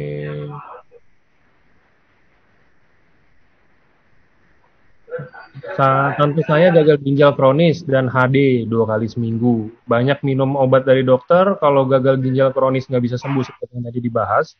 SOP bermanfaat dengan 3 paten fungsi. Apakah yang bisa SOP bantu untuk tubuh yang udah kayak begitu dok? Mungkin gitu pertanyaannya. Ada di presentasi tadi udah ada ya. Jadi aku ulangi bahwa 1, paten regenerasi selnya akan bentuk sel baru di ginjal, otomatis ginjalnya paling tidak akan tertahan di titik itu. Ya, jadi dia nggak tambah buruk karena namanya gagal ginjal teman-teman. Walaupun dia di HD, ya walaupun dia di HD mau 2 kali, 3 kali, HD bukan nyembuhin ya teman-teman. HD itu melihat dari kadar ureum dan berat dari racun dalam badan, dia harus di HD. Ya, nah itu tujuannya adalah membuang racun. Tetapi sel ginjalnya nggak bisa. Nah, kita baikin sel ginjalnya, gitu ya. Jadi, otomatis nanti logika aku adalah ketika selnya naik, maka frekuensi HD turun dulu. Itu dulu gitu ya, frekuensi HD turun dulu, dan stadium nggak jatuh ke tingkat yang lebih berat. Lalu kedua tadi ada kita efek paten kita adalah memperbaiki aliran darah, itu meringankan kerja ginjal. Karena ginjal untuk buang racun, untuk bekerja, dia perlu aliran darah yang baik. begitu nggak? Oke. Ini ada yang off topic tapi mungkin masih bisa dok. Jadi kalau untuk yang udah pasang ring jantung, minum SOP ini efeknya kemana? Terus dengan minum SOP ini bisa terlepas dari konsumsi obat dokter? Maksudnya mengurangi kali ya obat dokter atau enggak? Ya, Thank you. kalau fungsinya dari mana? Satu, kita target operasinya adalah mencegah dipasang ring berikutnya. Ya, jadi orang normal aja dianjurin minum, apalagi yang udah ada ring. Berarti kemungkinan dia akan ada ring 2, ring 3, ring 4, ring 5 ya. Aku punya teman sampai udah 7 ringnya. Jadi menghindari itu ya. Jadi menghindari perburukan kondisi dia sekarang. Kedua, paten regenerasi sel akan mengganti sel-sel yang rusak karena sel itu pasti rusak karena penuaan. Aliran darah yang diperbaiki akan meringankan kerja dari pembuluh darah jantung ya. Jadi paten yang nomor 1, 2 dari SOP ini sangat berguna buat orang yang sudah pasang ring gitu. Jadi harus dipakai. Yang lain apa? Sebenarnya harusnya pakai alfa omega, cuman katanya lagi kosong enggak. Nah, jadi aku minum itu gitu. Nah, jadi itu 2 hal yang bisa bantu jantungnya. Usukusi perlu nggak? Usukusi boleh, tapi bukan untuk gangguan jantungnya. Oke. Nextnya ada pasien kena lipoma di mana ada benjolan area di leher. Apakah minum SOP bisa bantu? Apakah harus dikombinasi dengan UTSU? Berapa banyak? Nah, kalau pertanyaan seperti itu, teman-teman tanya ke dia adalah kondisi keuangan ya. Karena kalau udah kayak gini, kita balik ke keuangan. Kalau dia misalnya keuangannya kuat, kita suruh dua-duanya dipakai. Tapi kalau dia sangat terbatas, banyak yang konsul ke aku, dia bilang, duitnya sangat terbatas, dok, pilih yang mana? Ya, gitu ya. Misalnya Angga ada 2 cewek, kalau banyak duit, lu kawinin dua-duanya, nggak? Betul nggak? Tapi kalau nggak ada duit, lu harus pilih yang mana? Kalau aku pilih UTSU ya, karena UTSU patennya memang lebih berguna untuk lipomanya. Nah. Oke. Kalau hormon berlebih dok, bagus nggak? Lebih cocok minum SOP atau UTSU? Hormon berlebih, yang mana yang lebih cocok? Aku pilih SOP. Karena SOP itu punya paten regenerasi sel. Kita harapkan kayak tadi tuh kasus tiroid, dia bisa balik ke masa lalu. Nah, bisa memperbaiki sistem sehingga dia tidak terlalu naik hormonnya ya gitu. Ini mama saya umur 71 tahun, setiap bangun tidur buang air kecilnya itu lama dan pelan, bisa setengah jaman duduk di kloset. Itu bagusnya SOP atau Otsukushi? Perempuan tuh ya? Ya. Kalau perempuan cek dulu ya. Aku takut itu ginjal ya enggak. Itu gangguan ginjal bisa lah. Kalau laki-laki biasanya dari prostat ya, tapi kalau perempuan tuh mungkin ginjal. Jadi tolong dibawa check up ya mamanya. Semuanya, fungsi ginjal, urin, lengkap ya, dan sebagainya. Lalu kasih apa? Kalau aku pilih kasih SOP duluan. Oke. Kalau ini ada yang tanya lagi, kalau ada mikroalbumin, SOP-nya berapa banyak sehari? Dan karena saya baru minum SOP-nya 3 hari, kondisinya emang membaik. Bisa dilihat dari kondisi titiknya itu masih berbusa nggak dok kira-kira? Bisa aja tetap berbusa, tapi ingat ada paten regenerasi sel yang balikin penuaan ya, karena itu salah satu faktor pencetusnya kan penuaan. Jadi kita hajar pakai SOP dulu, diterusin. Kalau boleh naikin jadi 4 hari ya. Oke. Cari yang beda aja nggak, yang sama kan, kasihan yang beda kan, yang beda-beda kan belum teman-teman mungkin pengen dengar kan. Kok nggak ada yang nanya, Angga udah kawin belum gitu, kok nggak ada nggak ya? Nanyanya ginjal mulu. Nanyanya Japri dok itu. Dasar. Ya udah ada. Ini. Teman-teman nggak pengen tanya ya, Angga gimana sih rasanya dapat brio dari AFC? Oh kan betul nggak? Iya. Ya saya bersyukur aja dok, maksudnya kerja di sini kan ya nggak kayak member yang lain, maksudnya kalau member ngelihat juga kan lebih ke arah kayak ya kalau member untuk satu perusahaan networking dia ngasih bonus ke member apa segala macam gitu biasa, tapi saya juga ini baru pertama kali dengar, maksudnya staffnya apa segala macam sampai dijagain kesejahteraannya gitu ya kan. Nah ini juga maksudnya kayak keren ya. Ya biar kita juga maksudnya jadi gimana ya dok, jadi kayak aduh gue mau males juga. Kalau misalkan lagi kerja mau males juga. Malu ya. Gitu ya kan maksudnya. Tapi nggak dikasih cewek baru nggak ya? Nggak dok. Padahal itu yang ditunggu ya nggak? Ini udah nunggu di sebelah, udah melototin. Oke, nah, oke ini. Dok, mau tanya, kalau saluran tuba falopi kiri tersumbat, apakah masih bisa hamil, dok? Yang bagusnya minum apa, dok? SOP atau cukusi? Pertanyaan bagus ya. Jadi gini ya teman-teman, soal kesuburan. Kesuburan salah satu yang bisa mengganggu adalah itu tuba falopinya tersumbat. Hmm. Biasanya setahu aku itu dokter kandungan sekarang udah banyak cara untuk buka tubanya ya. Selama tubanya selama ovariumnya belum mati. Jadi kesuburan tidak hanya dari tuba, tapi ada ovariumnya, tuba salurannya ya, jalan tolnya lah. Terus masuk ke rahimnya, rahimnya sehat nggak? Terus bagaimana bentuk sel telurnya, normal nggak? Hormonnya gimana? Jadi banyak faktor lain yang mendukung. Cuman tuba falopi sendiri, kalau tersumbat yang hanya gangguannya cuma tuba, itu biasanya kemungkinan punya anaknya jauh lebih besar. Karena Hmm. apa? Karena hanya masalahnya di tubanya. Oke, oke, nextnya nih, anak saya alergi, pilek, ingus terus berkepanjangan setiap hari. Kalau setiap kali bangun itu bersin. Terus perpindahan suhu dari dingin ke panas juga bersin. Kira-kira itu cocoknya SOP atau cukusi, dok? Nggak ada, itu namanya rinitis alergika, nggak bisa. Bawaan itu. Jadi, tapi kabar gembiranya, adikku kandung juga gitu, tapi dia pas puber, pas dia menstruasi, cewek sih, itu hilang sendiri ya. Jadi, alergi bisa muncul, bisa hilang sendiri. Tapi rinitis alergika itu bisa hilang saat dia menstruasi. Kadang-kadang dia tiba-tiba hilang. Nggak bisa. Pakai SOP, usul, dia nggak bisa sembuh. Oke, oke. Ini ada lagi untuk angiolipoma. Ini sama nggak dok sama lipoma? Saya kurang tahu. Di ginjal apakah bisa Mirip, dibantu? mirip sih, mirip sih. Mirip ya? Ya, Bisa terbantu dengan SOP tadi udah dijelasin berarti. Nah, ini kalau untuk penderita ambeien, dok. Cocoknya SOP doang, SOP UTSU atau UTSU doang, dok? kalau aku di combine pengalaman aku, karena keluarga kami termasuk diriku sendiri bakat untuk ada ambeien. Jadi aku minum hasilnya baik, beberapa saudara juga baik. Kenapa? Ya, karena aliran darah diperbaiki, pembuluh darah juga pasti lebih enteng kerjanya ya, itu satu. Terus USU bantu dari mana? USU bantu dari bentuk dan komposisi ginjal, komposisi ginjal lagi, komposisi tinja. Jadi tinjanya tuh lebih lunak sehingga tidak mengiritasi saluran cerna, termasuk daerah-daerah yang berhubungan sama ambeiennya, dubur dan sebagainya.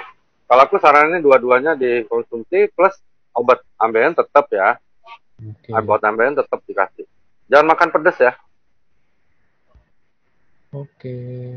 Ini ada yang nanya lagi, kalau program hamil mungkin dok ya. Program hamil itu yang konsumsi SOP dan UTSU itu salah satu aja atau dua-duanya dan konsumsinya tuh lebih fokus ke mana, SOP atau UTSU dok? Nah, ini lagi banyak sekali ya sekarang kenapa orang pada pengen hamil ya.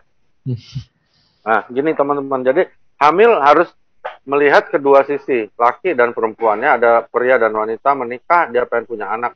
Berarti kita harus lihat dua-duanya. Nah, siapa yang menyatakan mereka subur itu adalah dokter yang berkompeten. Misalnya prianya itu biasanya perginya ke lab biasa, dia analisa sperma dulu.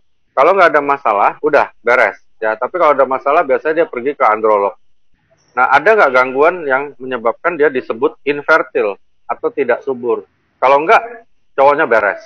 Jadi, untuk program hamil kita harus ada data ini dulu bahwa cowoknya dinyatakan fertil, subur oleh dokter yang kompeten. Perempuannya lebih rumit dikit karena dia harus cek dari ovarium, tuba tadi yang diomongin sampai ke rahimnya, hormonnya, terus bentuk sel telurnya, semua harus dokter di sebelah sana juga nyebut bahwa wanita ini siap untuk dibuahi dan suaminya siap untuk membuahi. Itu satu. Jadi setelah itu semuanya oke. Kedua, yang sering meleset adalah mereka berhubungan di saat istrinya tidak subur. Ini terjadi biasa pada tentara, polisi, pilot. Mereka sering tugas di saat istrinya lagi subur. Gitu ya. Pas pulang istrinya nggak subur, dia hubungan. Jadi kedua pasangan harus tahu kapan masa subur istrinya. Ini langkah-langkah yang sering meleset kadang. Ketiga, jangan lupa pernah minum obat-obat KB nggak? Kadang-kadang kelupaan ya gitu. Jadi ada pengaruh dari sana juga. Nah keempat baru kita sarankan SOP saja kalau aku. Untuk apa? Untuk perbaiki organ-organ yang mungkin rusak atau terlalu cepat tua. Enggak. Itu aja. Oke. Oke, ini dok kalau psoriasis itu yang pembekakan hati mungkin ya. Lebih baik SOP atau Utsukushi dok? Aku lebih pilih SOP sih. Tapi absesnya harus dicari ya, kumannya apa. Biasanya kombinasi itu sama parasit diobatin ya. Abses itu repot ya ngobatinya. Karena dia udah masif itu infeksinya. Jadi yang paling penting apa sebenarnya? Obat untuk membunuh bakterinya. Hmm. Oke, ini dok mau tanya teman saya kecelakaan di tahun 97 ini nggak dikasih tahu umurnya berapa sih. Saraf di tulang belakangnya putus. Pernah dioperasi sambung saraf dengan cara ambil dari sumsum tulang belakang dibentuk saraf lalu ditanam. Tapi nggak berhasil. Pernah treatment dari samping nggak ada perubahan dari samping apa ini saya nggak ya. Kira-kira itu konsumsi SOP atau UTSU dok? Mungkin saraf kali ya dok. Iya, susah ya. Ngebuat Kalau saraf. sembuh, sembuh nggak bisa. Tapi kalau ditanya, bisa nggak dibikin mendingan? Oh, bisa banget. Dikasih SOP sama premium nano kolagen kita. Hmm. Ingat, PNC ya teman-teman, PNC kita itu bagus banget buat saraf. Kolagen itu bagus banget buat saraf sebenarnya. Cuman karena efek luar untuk kulit itu sangat diperhatikan orang, orang larinya ke kulit gitu. Sebenarnya kolagen itu penting banget buat saraf juga. Jadi kombinasi SOP dengan kolagen, dicoba itu ya. Oke. Ini ada yang pertanyaan juga, ini mungkin buat saya juga sih. Apakah ada pantangan bagi penderita sinus, dok? Apakah penderita sinus bisa sembuh kembali kayak normal? Apakah SOP atau Utsukushi yang dapat membantu? Sinus apa dulu ya. Jadi teman-teman misalnya sinusitis ya. Sinusitis itu terbagi pertama dibagi area ya. Ada sphenoidalis itu adanya di jidat tuh. Ya, ada ethmoidalis agak bawah, ada maxillaris itu berarti di pipi bagian dalam. Yang mana lokasinya? Itu dulu ya. Lalu kedua apa penyebabnya? Alergi kah, jamur kah, ya, atau bakteri kah, ya, atau mungkin parasit kah, atau bahkan mungkin keganasan atau tumor. Ya. Kalau misalnya ingusnya bersih, nggak warna apa-apa, itu biasanya namanya sinusitis alergika juga. Dia alergi, nggak bisa, ya, nggak bisa disembuhin karena itu bawaan. Tapi kalau bakteri, ambil ingusnya diperiksa. Kita bisa kultur bakteri apa itu bakterinya kita berikan. Ya, itu dulu yang paling penting. Lalu bahaya nggak produk kita? Boleh nggak diberikan? Seperti awal aku bilang, produk kita semua aman. Jadi nggak ada apapun kecuali dia alergi. Oke ya, dia memang sinusitisnya alergika. Kebetulan dia alergi pula sama seafood. Hmm. Berarti produk kita bisa memperberat alerginya. Gitu. Oke, next. Ini nanya Utsukushi. Dok, kalau Utsukushi itu ada anti tumor agent patennya. Apakah bisa untuk tumor otak, dok? Untuk soalnya kan bisa nembus ke brain barrier apa enggak gitu. Bisa, bisa dong. Tembus kenapa bisa tembus ke blood brain barrier? Karena ukuran kita nano size ya, itu satu. Kenapa aku bisa bilang bisa untuk tumor otak? Karena dia ada anti tumor agent, cocok banget. Harus dikasih, tapi dosis nggak bisa rendah ya. Karena dosis yang normal, orang normal aja dianjurin 4 saset sehari. Nah, apalagi ada tumor ya kan, gitu ya. Oke, nextnya ini untuk kasus batu empedu. Kira-kira bisa pulih nggak, dok? Nggak Dalam bisa. artian pulihnya itu tuh batunya hancur, Batu larut harus, dan batu keluar. empedu paling konyol harus dioperasi. Hmm. Tapi gini ya teman-teman, batu empedu kayak sekarang ibuku, mamiku sedang alami ya. Jadi dia ada batu empedu, tapi kecil-kecil banget ya, dan tidak menyebabkan keluhan apapun. Ya udah diamkan aja. Oke. Ini kalau untuk yang kulit yang suka gatal karena alergi atau eksim dan ada penebalan pori-pori kulit yang sudah sejak kecil kulit kurang bagus. Konsumsinya yang mana, dok? SOP atau Aku cukup? aku kasih SOP untuk regenerasi dari kulitnya, tapi ngilangin eksim nggak bisa, itu bawaan juga. Jadi kita kasih supaya eksimnya lebih cepat pulih aja. Obat dokter tetap dikasih, biasanya dikasih salep, prednisone ini itu dan sebagainya tetap ya. Tapi kita kasih SOP untuk mempercepat perbaikan dari kulit yang dirusak oleh eksimnya. Oke, kalau gangguan mens, dok, bagus gimana, dok? Mungkin banyaknya berapa, perharinya berapa, konsumsi yang mana yang lebih fokus? Gangguan mens jelas pakai SOP ya, karena di uji klinis sering sekali terjadi perbaikan di minggu keempat yang namanya augmentation of menstrual bleeding. Jadi aku sangat anjuran pakai SOP saja. Dosis seperti aku bilang 2-4 sehari itu tergantung balik lagi ke keuangan tadi. Oke. Udah nggak ada yang nanya lagi sih dok, ya ini udah habis. Iya bagus, udah pinter. Mungkin banyak yang ini, justru banyak yang japri lu nih, jangan-jangan nggak bayar. Ya, kayak kemarin dokter Trevino kan kemarin juga pada di saya jadinya, nitip saya. Oke. Nggak apa-apa kalau nanya kesehatan, nanya yang lain yang ini kan. Nih ada yang terakhir nih dok nih, mungkin untuk gejala sel kanker getah bening, kira-kira harus konsumsi yang apa dok? Seluruh kasus kanker ya teman-teman, banyak sekali kan yang bertanya, kita gunakan kedua-duanya ya, untuk apa? Melawan kondisi kanker. Gimana caranya? Orang kanker berarti selnya banyak yang dibunuh, lebih banyak daripada orang normal. Berarti harus bentuk sel lebih banyak ya, itu logikanya. Sehingga kita berikan SOP untuk bantu itu. Kedua, kita ada Usukushi, dia punya paten yang benar-benar luar biasa untuk benar-benar anti tumor agent. Sebenarnya ada paten lain ya, tapi memang karena Balai POM nggak keluarkan, perusahaan Pak Niko, Pak Ernest nggak boleh publish itu. Nah, tetapi kita punya kemampuan sebenarnya untuk menekan kerja dari cancer ya. Ini yang kadang-kadang nggak disebutkan, tapi itu ada ya. Makanya teman-teman, produk kita itu luar biasa banget. Beberapa seniorku aku tunjukin nggak, itu sampai belalak matanya. Jadi ingat di Usukushi itu sebenarnya ada paten lagi, dia bisa menekan kerja dari sel kanker.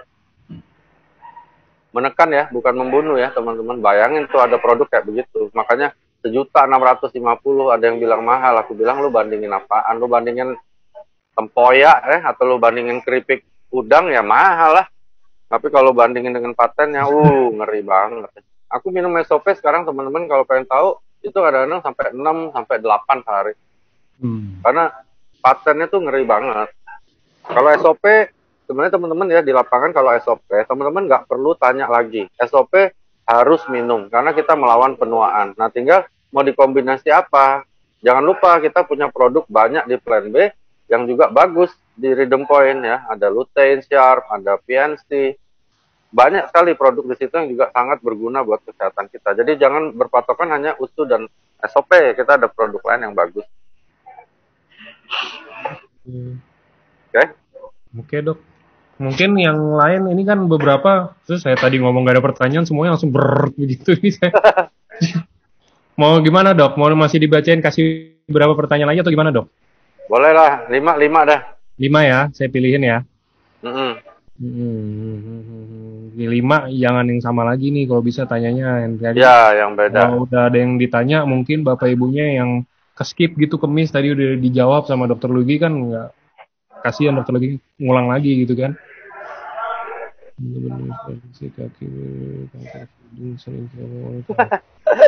Ada yang nanya udah minum kok masih tetap gatal-gatal kayak digigit ulat bulu, gue sampai ketawa.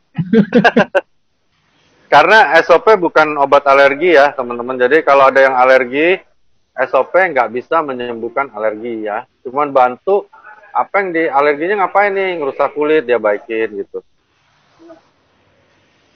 Ada juga tulis GERD nih, GERD nggak bisa, GERD tetap harus minum obat.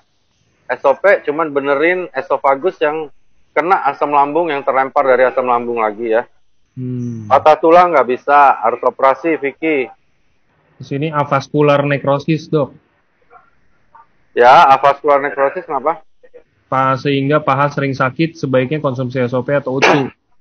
Dua-duanya lah, dua-duanya. Teman saya 7 tahun suka biru.